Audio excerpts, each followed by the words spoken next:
किसी मोमडन ने मकान खरीदा तो आसपास में फिर वो गंदगी वगैरह, मदिरा वगैरह, मांस वगैरह, तो आसपास जहाँ पर जो पंडाल के आगे के जो था वहाँ पर जैन समुदाय के लोग रहते थे, तो वो वहाँ से परेशान हो गए, क्योंकि एक मोमडन आता है तो वो मीट मांस का सेवन भी करता है और फिर वो हड्डियाँ वगैरह से फेंकना करना, उससे परेशान हो गए।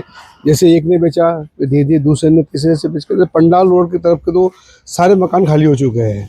चांदी कुआं वगैरह इधर भी जो सिंधी समाज के मकान थे और अपने मारवाड़ी समाज के जो मकान थे, उन्होंने भी ये मकान सारे बेच दिए। तो अभी जो बिल आया है उससे निजात ये मिल जाएगी कि बिना एडम सिटी की परमिशन से वो बेच नहीं सकते। और यहाँ पर कई एक दो विवाद ऐसे भी हुए जिसके अंदर 2-3 भाई का हिस्सा था, तो 2 भाई ने बेच दिए, एक भाई नहीं बेचना चाह रहा था मगर उसको भी मजबूरी में बेचना पड़ा। जो जो कारण रहा उसका कारण ये रहा कि जैसे यहाँ पर गलियाँ शुरू से छोटी है, छोटी के पहले जो चबूतरे हुआ करती थी, अब जैसे जैसे बिल्डिंगें बनी तो वो चबूतरा खत्म हो गई, उससे वो गलियों की चौड़ाई कम हो गई। और होटल गेस्ट हाउस बनने से क्या है, इनके सीवरेज वाले तो कोई सिस्टम है ही नहीं यहाँ पर, और ना सेफ्टी टैंक है, तो सबके क्या डायरेक्ट है गटर के पाइप वगैरह, तो उससे गंदगी ज़्यादा होती है। और भारी तादाद के अंदर जब जारीन आता है तो गंदगी ज़्यादा होती है, तो उससे भी एक आम आदमी परेशान होता है। और जैसे जैसे फैसिलिटी आदमी अपना वो करता है तो उनको क्या है, रहने के लिए मकान भी बड़ा चाहिए। अब गाड़ी घोड़े वगैरह सब आने में दिक्कत होती है। आज दिल्ली गेट से लाखन कोठी आने में कम से कम 15 मिनट का रास्ता हो जाता है, जो 2 मिनट का रास्ता भी नहीं है।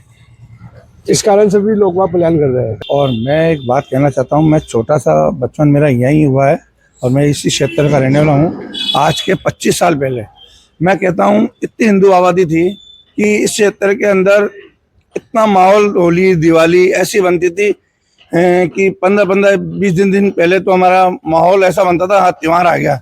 लेकिन इस क्षेत्र के हमारे हिंदू जाने से हमारा जो मारवाड़ी क्षेत्र है पूरे चल गए, मारवाड़ी चल गए, जैनी समाज के लोग चल गए, सिंधी समाज के लोग चल गए, खाली एक वाल्मीकि समाज का लोग बचे हैं।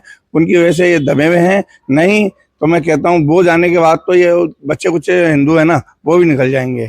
तो मेरा ये निवेदन है, इस क्षेत्र के अंदर ये जो पंडाल और ममिया का चौक और लाखन कोठी क्षेत्र के अंदर मैं कहता हूँ इन्होंने ऐसी एक बना रखी है स्कीम, मकान लो और छोड़ दो, बंगाली बिहारी आएगा रहेगा किराए पे। अब वो बंगाली बिहारी है कहाँ का, बांग्लादेशी है, पाकिस्तानी है, ये पता नहीं पड़ता है।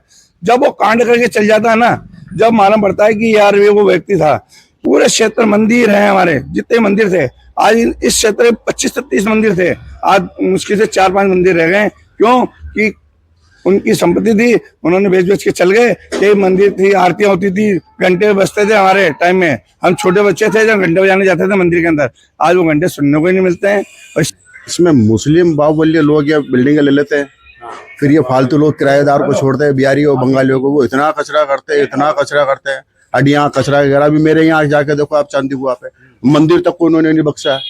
मंदिर के सामने उन्होंने कचरा कर रखा, ऊट पटांग, या खाते पीते इनका कोई खान पीन तरीके का नहीं है, तो सारा का सारा बिगड़ता वहाँ पे। तो भला आदमी कोई भी नहीं रहेगा। अब जो बिल आ रहा है जी, वो कहीं ना कहीं फायदेमंद होगा, 100% होएगा। किस तरीके से?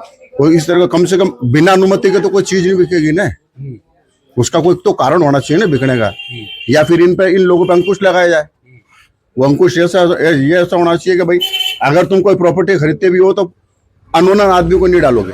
अब हमारे यहाँ चल के देखो, एक बिल्डिंग बन रखी है, उसमें 2-2 से उन्होंने भर रखे ऊट पटा, नंगे बूचे, वो घूमते रहते हैं, फिरते रहते हैं। सबसे ज्यादा आवारागर्दी यहाँ रात की मैं तो वहाँ कमरे में सोते रहता हूँ, रात के 2 बजे तक नींद नहीं आती है।